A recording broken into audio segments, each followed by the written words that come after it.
Hello everybody, or if you will, Pozdrav Zina, as we return to the Thursday Night League in our capacity as Thursday Night Conference champions. We will be playing host to Serbian side FK TSC, who hail from the town of Backa Topola. Kick-off on Thursday night is at 8 PM with TNT, nay BT Sport, covering the match on one of its channels. Now, I'm going to be honest here and admit that until the draw the other week, I'd not actually heard of our opponents. So I was even more surprised to discover that the match actually qualifies as a local derby. Don't believe me? Well, try this on for size. The name of the town, Topola, translates from Serbian as poplar. So expect a bit of overcrowding on the DLR on Thursday night then. The club has had a bit of an identity crisis over the years since its formation back in 1913. Running through name changes on average every 20 years or so. Back in 1913, the town was actually part of the Austro-Hungarian Empire. This didn't last long, as within a year of the club's official formation, the First World War kicked off. Once the dust had settled from that, they ended up being part of the Serbo-Croatian Slovenian kingdom before being subsumed into what became known as Yugoslavia, whereupon the first of all those name changes took place.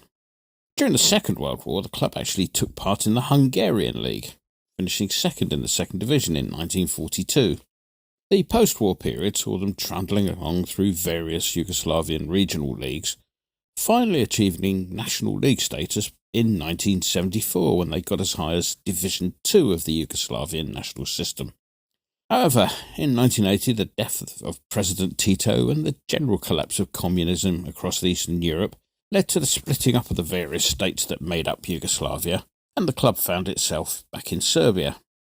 By 2003, the club was encountering severe financial difficulties and effectively folded, leaving only the junior teams running.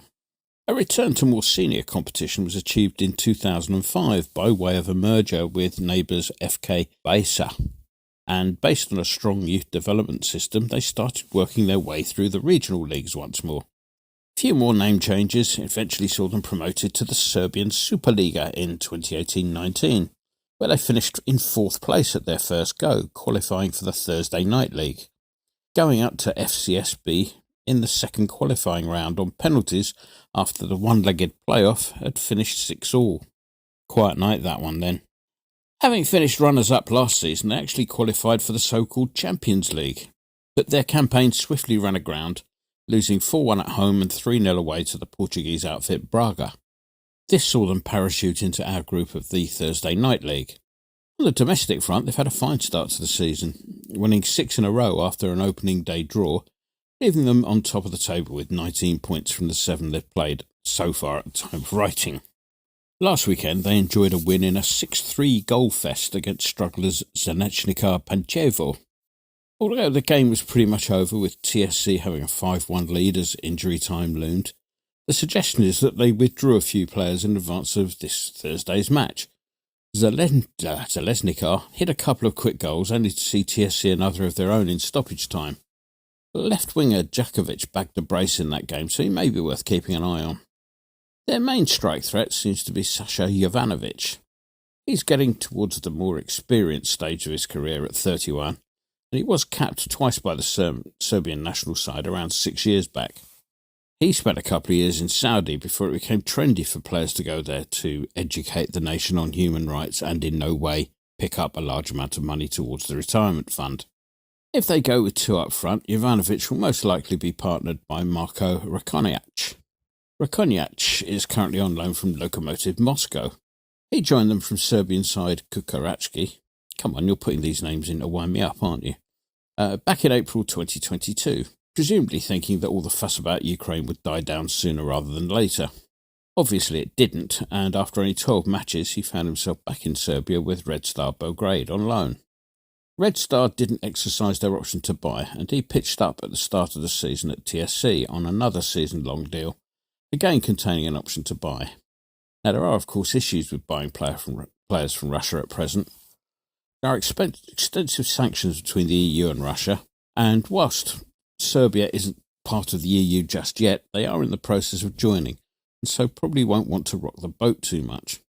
Incidentally, their accession process for EU membership commenced in 2012.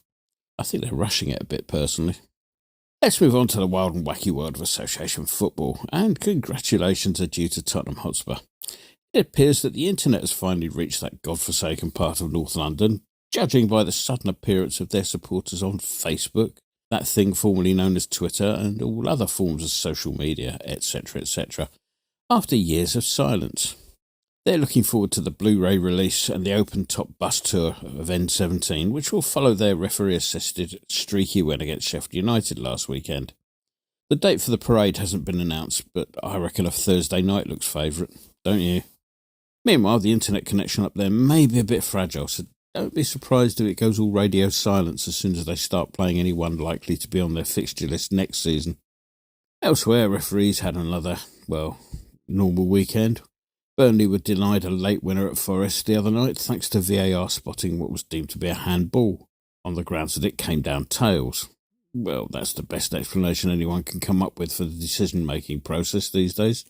Burnley boss Company admitted, I turn off whenever they try to explain the laws to me, which is something he clearly has in common with the so-called select group at PGMOL. And so to us. Well, we gave Man City a game, something that hasn't always been the case in the past. But ultimately, if there's any game for which you have to be on your mettle for 100% of the match, it's that one.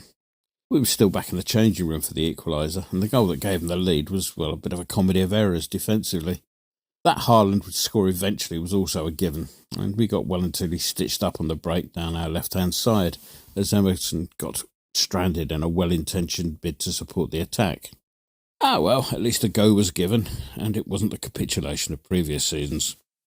We got no major worries on the injury front, other than Alvarez, whose knock at the weekend saw him hooked in the second half.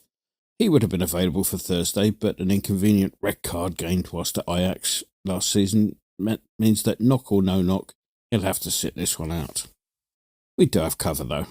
I'd expect to see a start for Kudus and possibly for Konstantinos Mavropanos, who I am very, very grateful for Daisy pointing this out, seems to be known universally as Dinos, which will save quite a lot of wear and tear on my arthritic wrists over the course of the season.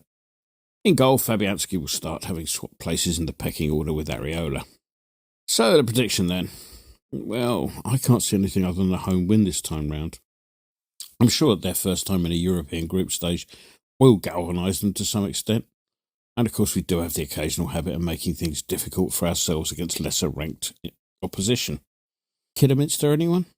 But overall, whatever side takes the pitch ought to have enough quality to prevail this time round. I'll therefore be placing the £2.50 that I was originally going to spend on singing lessons for Paolo Di Canio on a 3-0 win to us, as long as I can get the Winston Turf accountancy app going. Enjoy the game. Or if you will, usivaju igri. You sure that's right?